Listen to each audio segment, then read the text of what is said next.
नमस्कार. आमच्या यूट्यूब चॅनलवरती आपले स्वागत आहे. आज आपण प्राचीन भारतीय इतिहास लेखनामधील जैन धर्माचे भगवान महावीर यांची शिकवण याविषयी माहिती पाहणार आहोत. अशीच अजून माहिती पाहण्यासाठी आमच्या यूट्यूब चॅनलला सबस्क्राईब करा व बेल आयकॉनला क्लिक करा, जेणेकरून चॅनलवरील नवनवीन अशीच माहिती तुम्हाला तात्काळ मिळू शकेल. चला तर आपण पाहूया भगवान महावीरांच्या शिकवण. इसवी सन पूर्व 6वे शतक हे वैचारिक जागृतीचे शतक असे मानले जाते. सर्व जगात या काळात परिवर्तने होऊ लागली. भारतातील धार्मिक क्षेत्रात उपनिषदातील विचारामुळे नवीन विचार रुजू लागले.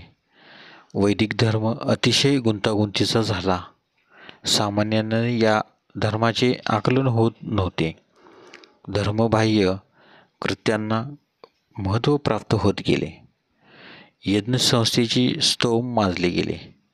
अशा या काळात बाह्य कर्मकांडांना बगल देऊन आत्मशुद्धी, तत्त्वचिंतन, नैतिक सदाचार यांना महत्त्व देऊन वैचारिक क्रांतीचे कार्य सुरू झाले. संदेहवादी, भौतिकवादी, मूलतत्ववादी असे अनेक संप्रदाय वेगवेगळे विचार समाजात मांडत होते. अशा काळातच जैन धर्माचा उदय होऊन समाजात नवीन विचारांना चालना मिळाली. त्यामध्ये आता पहिला मुद्दा, जैन धर्माची परंपरा. जैन धर्माची परंपरा अतिप्राचीनतम आहे असे जैन लोकांचे मत आहे. 6व्या शतकातील वर्धमान महावीर हे जैन परंपरेप्रमाणे 24वे तीर्थकार होय. या संदर्भात डॉक्टर राधाकृष्णन म्हणतात, जैन परंपरा ऋषभदेवापासून आपल्या धर्माची उत्पत्ती झाल्याचे सांगते आणि ही गोष्ट बहुत शतकापूर्वीची आहे. इसवी सन च्या पहिल्या शतकात प्रथम तीर्थकार ऋषभदेव यांची पूजा होत होती हे याबाबतीतील प्रमाण मानले जाते. यजुर्वेदात ऋषभदेव, अजितनाथ व अरिष्टनेमी या 3 तीर्थकारांचा उल्लेख आहे. मात्र या धर्माचा खरा प्रचार महावीरापासून झालेला दिसून येतो.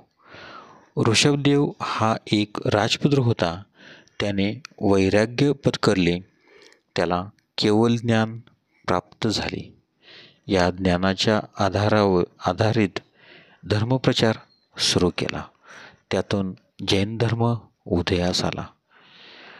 23वे तीर्थकार पार्श्वनाथ हे बनारसचे राजपुत्र होते. महावीरापूर्वी त्यांचा 250 वर्षाचा काळ आहे. त्यांनी वैराग्य स्वीकारून केवल ज्ञान प्राप्त केले. त्यांनी सत्य, अहिंसा, अस्तेय, अपरिग्रह ही जैन धर्माची मूलभूत तत्त्वे सांगितली आहेत. जैन धर्माच्या तीर्थावर मालिकेत ऋषभदेव, अजितनाथ, संभव, अभिनंदन, सोमती, पद्मप्रभा, सुपार्श्व, चंद्रप्रभू, पुष्पदंत, शीतल, श्रेयांश, वासुपूज्य, विमल, अनंत, धर्म, शांती, कुंथ, अमर, मल्ली, मुनीस्वीर, नमी, अरिष्टनेमी, पार्श्वनाथ, महावीर असे आहेत. आता आपण यामधील वर्धमान महावीर यांची आपण माहिती पाहूया. काही विद्वानांनी महावीरांचा काल हा इसवी सन पूर्व 540 ते 468 असा दिलेला आहे. इसवी सन पूर्व 599 मध्ये वर्धमान महावीरांचा कुंडघरामध्ये एका सरदार घराण्यात जन्म झाला. त्यांचे वडील सिद्धार्थ ऋतुक घराण्यातील होते. त्यांची आई त्रिशला लिच्छवींच्या चेतक राजाची बहीण होती. त्यांचे आई वडील धार्मिक वृत्तीचे होते. चेतक राजाची मुलगी मगधाधिपती बिंबिसारला दिली होती. त्यामुळे वर्धमानांचे घराणे अनेक राजकीय घराण्याशी संबंधित होते हे दिसून येते. पुढील काळात त्याचा फायदा भगवान महावीरांना होत गेला. महावीरांचा विवाह प्रभावतीशी झाला. त्यांना अनुजा नावाची एक मुलगी होती. त्यांनी वयाच्या 30व्या वर्षी संसार सुखाचा व ऐश्वर्याचा त्याग करून यतिदर्श दीक्षा घेतली. त्यांनी 12 वर्षे कठोर तपश्चर्या करून आत्मशुद्धीसाठी कठोर खडतर प्रयत्न केलेले आहेत. इंद्रिय दमनाचे कष्ट सहन केले. 13व्या वर्षी त्यांना झुपालिका नदीकाठावरील जिम्भरिका ग्राम येथील जुन्या मंदिरात केवलज्ञान प्राप्त झाले. त्यांनी सर्व इंद्रियावर ताबा मिळवला म्हणून त्यांना जिन म्हणतात. त्यांना अहर्त चेता, निर्ग्रंथ आणि महावीर असेही संबोधले जाते. सर्व विकार आणि वासनावर त्यांनी विजय मिळवला म्हणून त्यांना लोक जिन असे संबोधू लागले. या शब्दावरूनच त्यांच्या अनुयायांना जैन असे नाव मिळत गेले.